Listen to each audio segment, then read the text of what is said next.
All right, so it's important to point out problems when you run into them.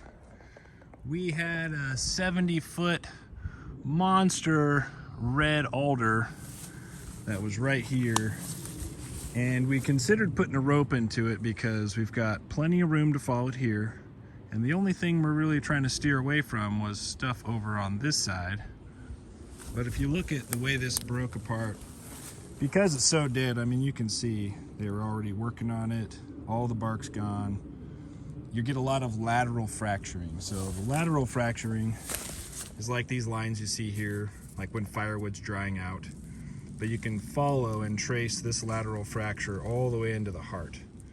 Now, I first took a face cut, and on my face cut, that's how I decided that I didn't see any really strong lateral fracturing.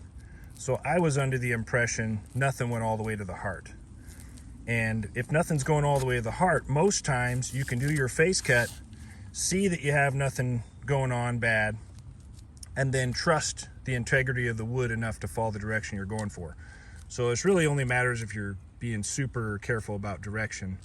But if you line up my cut with the direction it should have fallen, and I left a little bit of bulk over here, and I'm trying to get it to turn to go straight down this way, but you can see where it went. So that is at least 15 feet at the tip over than where we wanted it. So it should have been going more like this, and it went way over here. So it just twisted a little bit. It didn't have a lot of top weight. There was only a couple of branches, so I didn't expect it to twist at all. But I think in the grand scheme of things, because the way I was coming in on this cut, I had enough space here, so I should have been able to steer it downhill. But you can see where it really failed is this line right here. So this fracture went all the way to the heart, and once that let go, it steered it into the direction I didn't want to be and ripped it open, ripping all this open and falling away from the center. So there's that.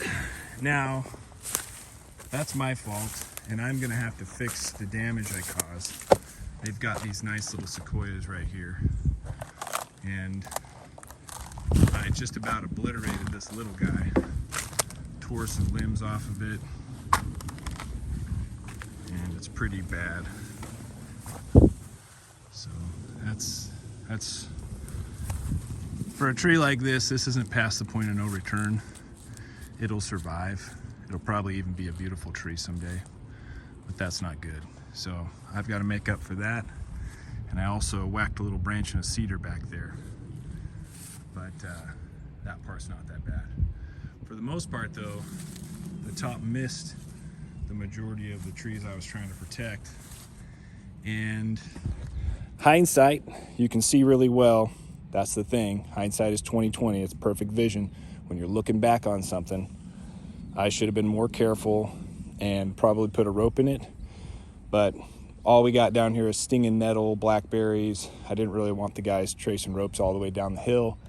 Plus, it was hard to say how this thing was going to hit and what might happen if it exploded. We only had like 90 feet worth of space to work in, and it was at least 75 feet, or maybe closer to 80 with just the very ends. But anyway, check in next time. I'm just pointing out some of the stuff that happens every once in a while when there's a mistake, so you guys can see these things and plan ahead better. I would have put a rope up in the tree, and I probably should have had a more aggressive face cut, but even then I think it wouldn't have done me much good. So in this situation, it's really tough with really dead trees to trust the integrity of the wood, so don't trust them. And I definitely wouldn't have been able to climb it very high to do anything much else with it. So it worked out the way it did, but it's gonna cost me. So don't be like Lee. Check it next time.